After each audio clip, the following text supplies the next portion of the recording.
many years ago. Like, Jenny's a good product, you know what I mean? It used to have Craftsman because I used to get all the shit from Sears. Right. But since Sears ain't in business like that, they just online. They the company they used to be, you know. But it's like, okay. So I bought a Genie years ago. Genie's good.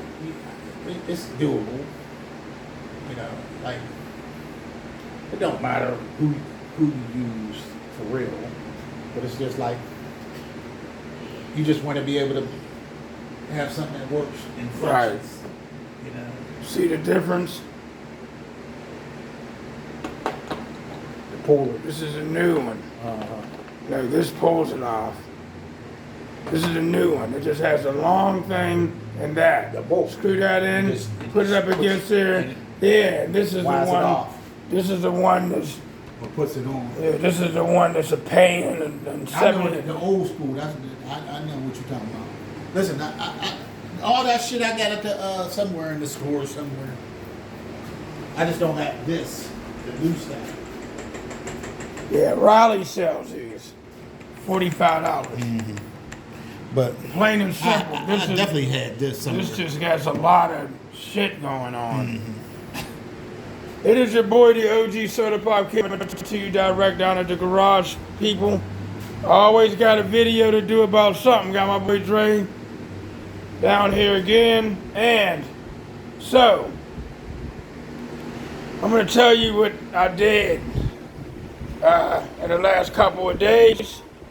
All right, since this power steering pump, that piece has been put down there that was holding the pump better. This is what I ran into. So as you see, I got the green Gates belt back on here. The Gates belt back on with the pulleys doubled together to make it wider. Somebody told me about that idea, putting two pulleys together as one big wide one. And they're down there in the V position again, in a plain V. So you know how I've been running them with the pulley up here on this, on each side, and it wasn't a perfect V like this is, and I thought the perfect V would get rid of these two alternators getting hot quick. No, it didn't get rid of it, because I figured there's no extra tension on either side now, but here in the middle, of course, this pulley is more tensioned over here than over there. Maybe that could be it, or maybe it's pulling more current is being pulled on one side than the other. Maybe that could be it. But nevertheless, since the belts wasn't jumping off the pulley no more, and that was a problem all along with this power steering pump pulley wiggling a little bit, which now it's not. But I'm gonna tell you what I went through come Monday.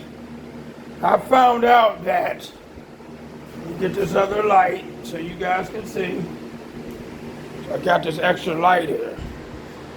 I found out because I wanted to take off, like move the pulleys back down here in the middle like it is, right? But in order to get my hand behind there to get the turn this off now. My hand back behind there to get the nut on there to tighten that on. I couldn't squeeze my hand behind that little hole. I had to take the bottom of that off. That bottom nut down there off so that I can move that bar out the way so I can get. Then I realized that on the opposite side with that bar, that, okay, let me get it in there. See that nut down there, that grade A nut right down in there? That's holding that bar on. It's also holding the bar on over on this side as well. It's actually holding that bar down there on as well that hooks over. So it's like stacked on the both of them. That whole boulder came out somewhere along the line. That boulder came out because that power steering pump wasn't securely staying all the way still, so it must have vibrated that bolt out of there, down there. That was gone. So I was like, oh man, I'm gonna have to take this, even though I could squeeze a wrench on that back behind there, but once that bolt came out, the arm dropped down below the hole, and trying to push the arm up and all of that was kind of hell to pay. So that being said, with that actually being said, I technically had to pretty much take the whole power steering pump pulley off. Getting it off was one thing, and I put the bolt right back in there, did what I had to do, and tried to put it back on. Putting it back on was all hell to pay. So I spun all the rest of Monday evening trying to push that damn thing back on, all the way into the next day, and then had to do this. I'm gonna show y'all. So now I can turn this damn thing off. If it ain't one thing, it's another, bro. If it ain't one thing, it's another. So, this power steering pump, a puller and pusher, power built. This power built.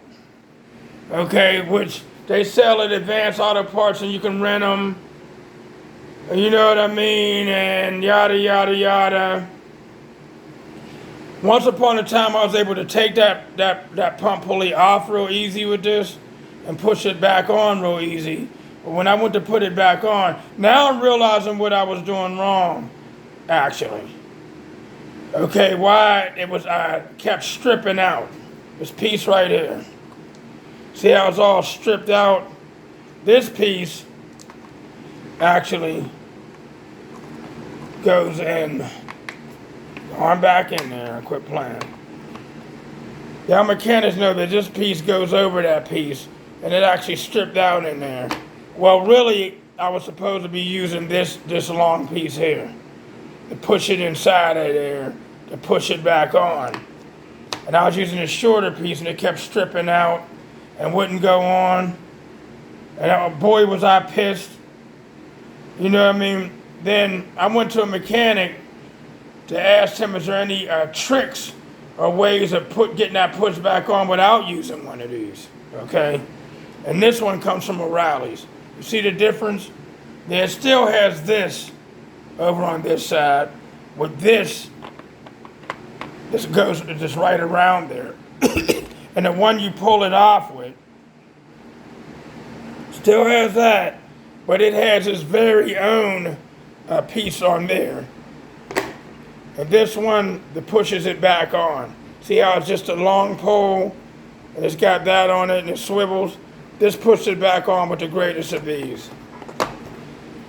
So I went to O'Reilly's. He let me borrow his. All he let me borrow was this to push it back on. It did it yesterday, so I went to O'Reilly's and bought one of these. Because this one disappointed me, bro. That one got it done yesterday. So I went all the way into Tuesday trying to get that damn pulley back on there. And I kind of thought I did something, that I had stripped something inside of the pulley. No, I didn't strip nothing inside of the pulley, thank God. Because Saturday, I'm getting my new alternators on Saturday. Stronger alternators that I've been talking to y'all about. And I'm not going to go into deep detail. Because once they're on and in, I'm going to do another video. But other than that, what I wanted to talk about are some other characteristics of this vehicle, and me demoing and all that would make what louder. So y'all can understand that too.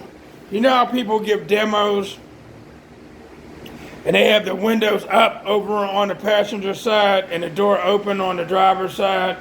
And when you're caught in that corner, it seems to be louder, and that's when people will tap out, when they're in that corner. Some people can still handle all of that and won't tap out, but it's more intense when the window is in on that side and this door is open right here. I don't know what kind of effect that causes, but whenever I do that, man, yeah, it is intense over there. And I have more chances of tapping people out if I can tap them out. And when these windows are not in, now it still plays pretty good with half a window in. Sometimes if it's going to rain or something, I'll put half the window in so I only have to put the other half in case it does start raining. Okay? With all of these windows out, it plays lower, has a lower response. When all these windows are out, it plays lower. So you see the inside of the car vibrating like it does more. And the phone doesn't move. The phone is stuck on Velcro. I got Velcro in the back of my phone. It sticks in place and don't go nowhere. So that's the sound pressure doing all that shaking. Okay. With the windows in like this, it doesn't play as low as it does when all the windows out. Okay, and so when I was at Slamology and I was giving a demo to Chase Breedwell, his wife was standing over at this window with her head in it, just like she be doing whenever he's giving demos. So she was standing over here, y'all, and her hair was blowing. So I noticed when people were standing outside of the vehicle and they're just putting their head to this window or that window, their hair does blow, as if it was windy. But inside of the car, it don't have that windy effect. But if you sit at this window, yes, it would blow hair, and it was blowing her hair. And if you heard Chase go, her hair is blowing, it's windy, it's blowing her hair. I was like, yeah, but not inside of the vehicle. She just got her head tucked in right here. Okay, so, you know, it does blow wind, bro. Somebody got their head stuck here. They're sticking their head within that area over there. It does blow wind. It just ain't windy like windy vehicles. Because the guys are still coming up on the page being smart mouths and saying dumb shit. And like I said, I just block them. Dude. They're not even important, dude. It's Power Built. I'll probably, I'll have it. That Power Built. This one here is called it's called an Evertough, this one. I like this one better than the Power Built. So what I'm going to do is take these both back and put them where they belong. I just wanted y'all to see that. And what I went through Monday going into Tuesday. Right. Oh my goodness. They go right up here.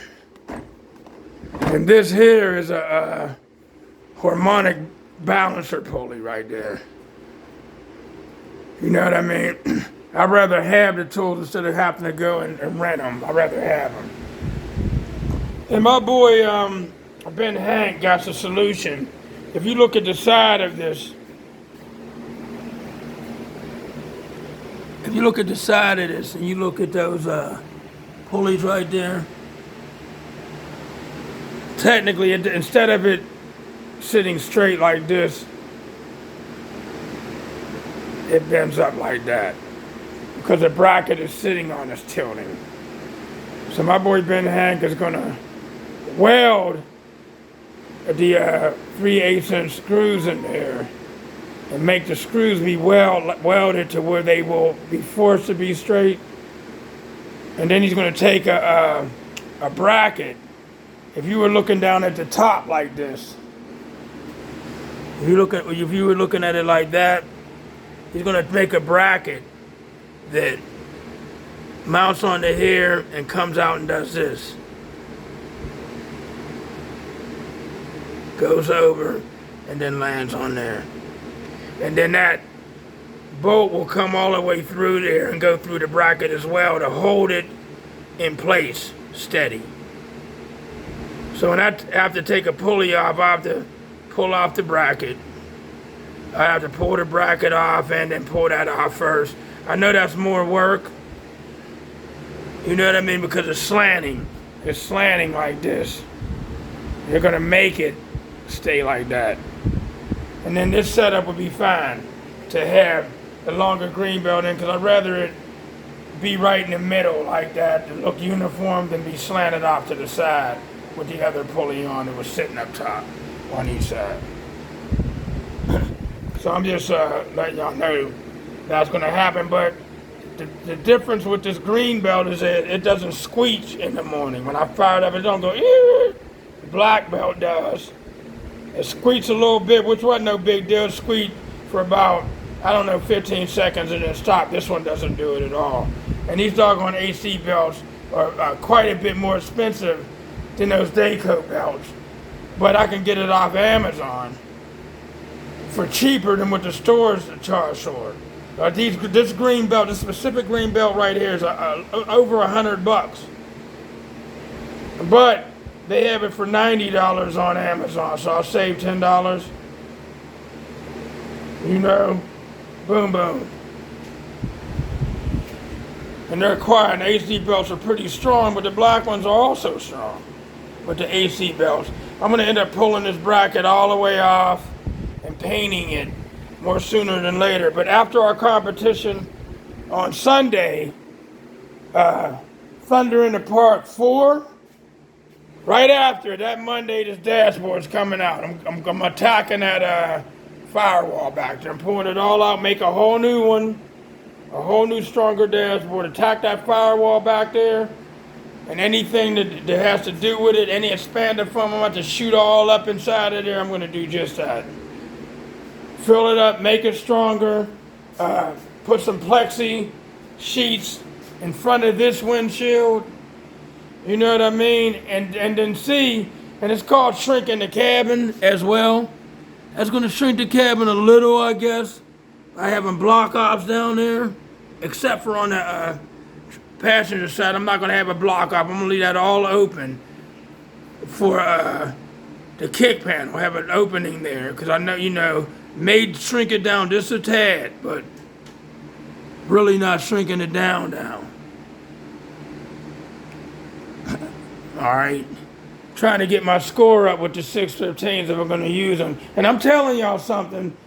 When I was thinking about doing those 1810s and 1610s in there, I should have went on and did it and not let myself get talked out of it. Oh man, you're going to have cancellation. I was going to have 10 firing forward, 10 10s firing forward, and 8 up in the bell. Would have been up in the bell.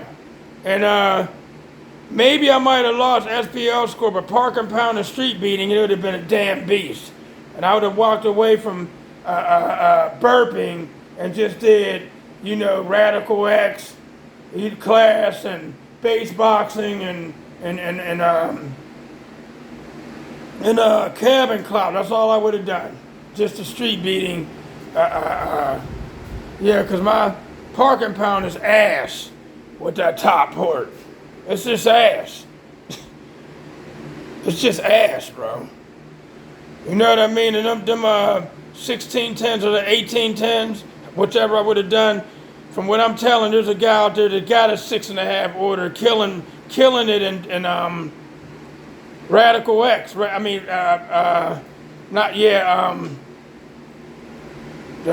my fault, Park and Pound X.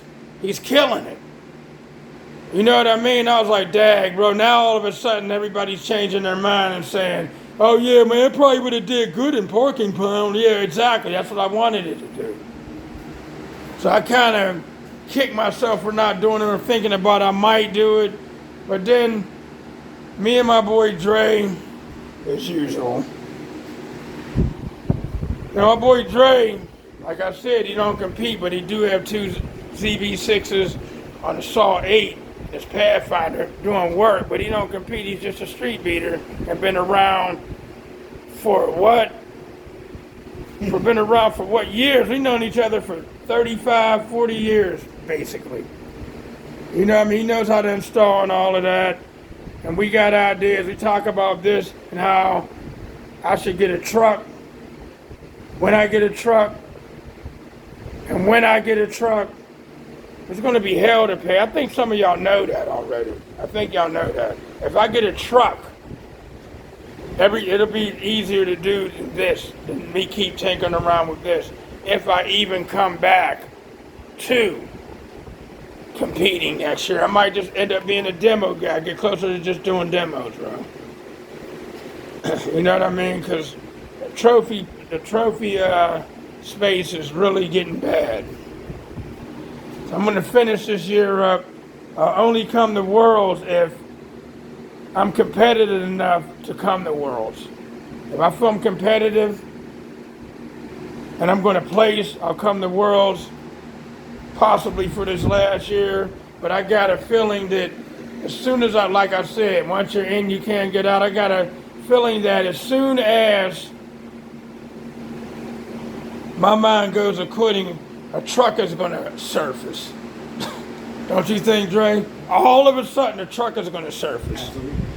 All of a sudden, like boom, for this incredible juicy price, and my hand is going to be forced. And I'm going to end up getting a truck. Now the question is there going to come a time where I get rid of this car? Or somebody might pop up out of nowhere and want to buy this car, and it's an offer I can't refuse it, because they're going to know, they're going to understand the value of this old school car. And somebody might come up on me, some kid's dad or something, say, my son really likes your car, man, and give me a price I can't refuse. I might depart with this car. If I depart with this car, then I'm going to get a truck. Ain't that right, Dre? Oh yeah.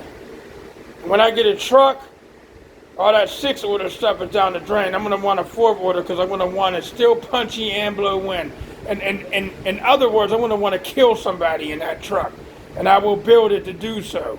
And anybody that's willing to throw in some help, I'll take your help.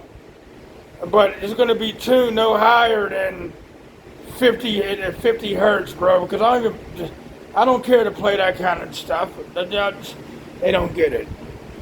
This car here plays down as low as 24 hertz because its tune is 34. I don't need it playing at 18 hertz and stuff. I don't need that. What I need that for? You can play in the 20s is good enough. If it goes down to 20 hertz flat, I'm good. If it goes that low, if it can play that low, I know it can play down in the 20s and all of that, and I don't really care for windy. I don't dislike it. I said this again. I like getting in people's bills that are windy. But this ain't for flapping ears, dude. Y'all still dumb. Yeah, so that's all I wanted to put out there. You know what I mean? That's all I want to put out there. I did trial and error. I had 9 of these, and I went down to 6.